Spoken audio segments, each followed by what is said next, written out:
दिनेश प्रताप सिंह जी, रीवा से। राधे राधे राधे महाराज जी।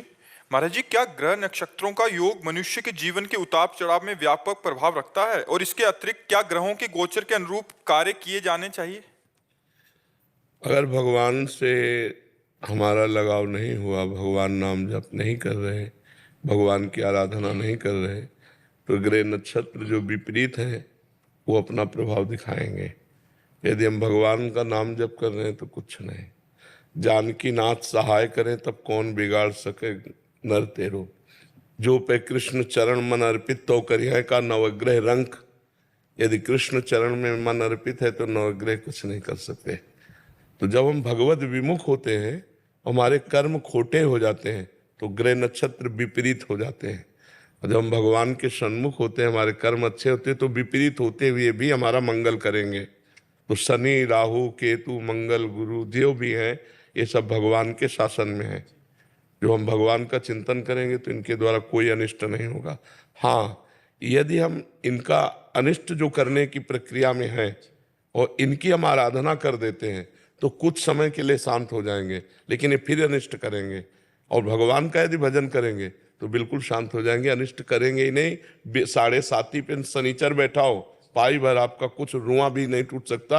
यदि आप भगवान के नाम जप में हैं, भगवान की आराधना करते हैं, दूसरों का भला चाहते हैं, आपका मंगल नहीं होगा।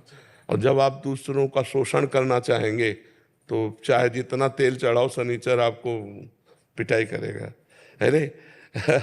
तो भगवान की आराधना से समस्त ग्रह नक्षत्र देवी देवताओं के प्रकोप से बचा जा सकता है।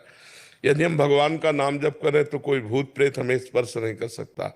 यदि भगवान का नाम जप कर रहे हैं, कोई हमारे ऊपर मारण, मोहन, वशीकरण, उच्चाटन, किसी का प्रभाव नहीं पड़ सकता। तो सबसे बढ़िया मंगलमय बात है, न रुपया लगता है और न कोई परेशानी। राम राम, कृष्ण कृष्ण, राधा राधा, हरि हरि हर समय जपते रहो। इसीलिए सनक सनंदन सनातन सनत कुमार जी निरंतर जपते रहते हैं, हरि ही शरणम, हरि ही शरणम, हरि ही शरणम, हरि ही शरणम, हर समय जपते रहते हैं। तो हमको भी जपना चाहिए भगवान का नाम, भगवान का गुण, भगवान की कीर्तन, भगवान की आराधना, जिससे हमारे द्वारा जो अमंगल कार्य हुए हैं पीछे, वो हमको रौंदने के लिए तैयार होंगे। तो भगवान ही बचा सकते हैं, दूसरा कोई नहीं बचा सकता जी। प्राचीश गोयल जी, राघव गोयल जी। श्री हरिवंश। श्री हरिवंश महाराज जी। महाराज जी, हम कैसे जान सकते हैं कि हम भक्ति पर चल रहे हैं, भगवान हमारी भक्ति को स्वीकार कर रहे हैं और वे हमारे साथ हैं? क्या पहली बात, होता है? हम कैसे जान सकते हैं कि हम भक्ति के मार्ग में चल रहे हैं? तो उसके लक्षण है भाई। जैसे आप इंटर में पढ़ते हो तो उसका विषय है ना, फिर आगे बढ़ते हो तो उसका विषय है। ऐसे भक्ति का प्रारंभिक से लेकर के भगवत प्राप्ति तक का विषय है।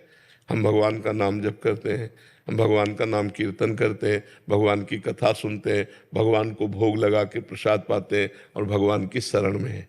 यहाँ से भक्ति प्रारंभ होती है। और रंग लाते हुए किसी का हम अहित नहीं करेंगे, किसी माँ बहन की तरफ गंदी दृष्टि से नहीं देखेंगे, किसी का हम बुरा नहीं सोचते, बुरा नहीं करते, बुरा नहीं बोलते, और हमारा हृदय हर समय भगवान में लगा रहता है। हमारे अंदर भक्ति आ गई है, भगवान ने हमें स्वीकार कर लिया है, हमारे ऊपर भगवान की विशेष कृपा है। तो भगवान के प्रेमी भक्तों से संबंध हो जाना, उनके दर्शन होना, उनका संभाषण मिलना, उनसे हमारा अपनापन हो जाना। अब मोहि भाव रोष हनुमंता, बिनु हरि कृपा मिले नहीं संता। विभीषण जी की भक्ति तो चल रही थी, लेकिन विश्वास तब हुआ जब हनुमान जी का दर्शन हुआ। शरणागति परिपक्व तब हुई जब हनुमान जी का पहले दर्शन हुआ, तब फिर राम जी की शरणागति हुई। तो प्रेमी महाभागवतों का दर्शन ये दुर्लभ है। सुत दारा धन लक्ष्मी पापियों के घर होए, संत समागम हरि कथा तुलसी दुर्लभ धोए। तो जब भगवत प्रेमी संतों का दर्शन हो तो समझना चाहिए भगवान हमारी भक्ति स्वीकार कर लिए, प्रसन्न हो रहे हैं। जब द्रवहि दीन दयालु राघो तो साधु संगति पाइए। संत समागम सम न लाभ कछु आन। अगर संत समागम मिल गया तो मतलब भगवान हम पर बहुत प्रसन्न है। तो हमारे भक्ति मार्ग का क्या लक्षण है, और भक्ति से हमारे भगवान प्रसन्न है। ये तीसरा क्या है? तीसरा है कि हम भगवान हमारी भक्ति को स्वीकार कर रहे हैं, वो हमारे साथ हैं। हाँ, समझ रहे ना। अगर नाम चल रहा है तो मुख में हो राम नाम, राम तेरे हाथ में, बंदे तू अकेला नहीं, राम तेरे साथ में, तू अकेला। अगर नाम वाणी जहां श्याम श्यामातः। भगवान का स्मरण चल रहा है, भगवान हम पर प्रसन्न है, भगवान हमारे साथ हैं। महाराज जी, मैंने मांस और अंडे भी छोड़ दिए हैं। बहुत अच्छा किया बच्चा। नरक में नोच नोच करके फिर शमशी से वो बड़े बड़े चोंच वाले जीव ऐसे ऐसे बहुत दंड मिलता है।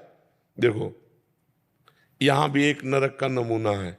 एक्सीडेंट हुआ, घुस गई 3-4 इधर इधर से सब राड और सब सरिये, अब तड़प तड़प के मर रहा है, कोई बचाने वाला नहीं, फंसा है ऐसा।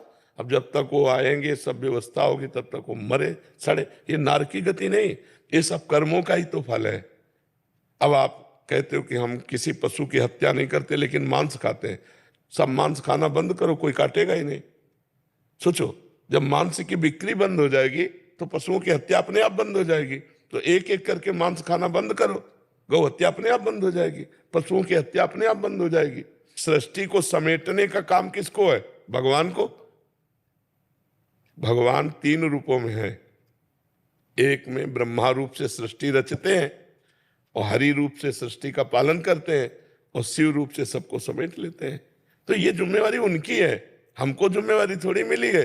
बहुत अच्छा किया, छोड़ दिया। और जो खाते हो हम प्रार्थना करते छोड़ दो, नहीं मरना तो तुम्हें है ही, मरने के बाद नरक में जो तुम्हारी दुर्गति होगी फिर वो तुम्ही को भोगना पड़ेगा दूसरे के, लेकिन वो गुप्त रूप से दंड मिलता है। यहाँ भी चोरों की धुलाई समाज में थोड़ी होती है, तो ये तो मनुष्य है, इनमें हृदय है। यमदूतों में हृदय थोड़ी यमराज के यहाँ, वहां तो बेहृदय के हैं। मार हर कर्म का बिल्कुल कांटे से हिसाब मिलेगा। तो अंडा, उसमें भी जीव होता है, पक्षियों से ही उनका प्रादुर्भाव होता है अंडे का। हाँ ये है कि तुम दवाइयाँ खवा करके बहुत जल्दी जल्दी कर लो, लेकिन उनमें जीव तो होता ही है ना। अगर वो अंडा अपने समय पे फूटेगा तो उससे चूजा निकलेगा कि नहीं निकलेगा? तो फिर वो तो। सपना सिंह जी मुंबई से। राधे राधे महाराज जी। महाराज जी, आध्यात्मिक उन्नति के लिए गुरु जी का भौतिक रूप में होना आवश्यक है या सूक्ष्म रूप से दिव्य आत्माओं भी आपके गुरु बन सकते हैं? बात कर सकते हो दिव्य आत्माओं से, दिव्य आत्मा आपको डांट सकते हैं। जैसे हमें माँ की बचपन में बहुत आवश्यकता होती है, उन्हीं के दुलार प्यार से हम पुष्ट होते हैं, ऐसे हमें इस माया में संसार में बचा करके भागवतिक भावों से पुष्ट करना माँ की तरह ये गुरुदेव भगवान से होता है, प्रगट गुरुदेव से। अगर प्रगट गुरुदेव की आवश्यकता ना होती तो जगत गुरु भगवान श्री कृष्ण संदीपिनी जी को गुरु क्यों बनाते? जिनकी श्वासों से 4 वेदों का प्रादुर्भाव हुआ, उन भगवान को क्या पढ़ना है? उन्हीं के चरणों के आश्रित होकर सब संत महात्मा भजन करके भगवत स्वरूप होते हैं। फिर भगवान श्री राम को वशिष्ठ जी के चरणों में बैठ करके प्रवचन सुनने की क्या आवश्यकता थी? फिर विश्वामित्र के चरण दबाने की क्या आवश्यकता थी? दिव्य आत्माओं से बात कर सकते हो? तो फिर प्रगट में तो गुरुदेव की आवश्यकता है। चाहे शिव विरंच सम होई, गुरु बिनु भव निधि तरह न कोई। कभी रंगनाथ जी गए हो तो अब कैसे जाओगे? गाइड की जरूरत है कि नहीं? जैसे आपको वृंदावन में आ गए हो लेकिन आपको रंगनाथ जी जाना है, निधिवन जाना है, तो आपको गाइड की जरूरत है कि नहीं? यार भाई बताओ, बोले हम आपको ले चलते हैं रंगनाथ, तो हम उनके भरोसे होकर सीधे रंगनाथ जी पहुंच जाते हैं। ऐसे ही अव्यक्त परमात्मा है। समस्या है कि कोई व्यक्ति हो तो हम उससे प्यार कर लें, ना हमने उसको देखा है ना हम उसको जानते हैं, लेकिन प्यार उससे करना है। अब सुन सुना के प्यार करना है तो हमें भरोसेमंद आदमी तो मिलना चाहिए कोई, कि जो उनसे परिचय जानता हो, जो हमको जान जाए और उनको हमें जना दे और उनको हमारी बात बता दे, हमको उनकी बात बता दे। वो समर्थ गुरु होते हैं। बिना गुरु के संसार चक्र से पार होना असंभव है। अब वशिष्ठ जी आप करो बात, है तो वशिष्ठ जी, विश्वामित्र जी हैं, बड़े बड़े ऋषि मुनि, बात करो। कहाँ बात कर सकते हैं?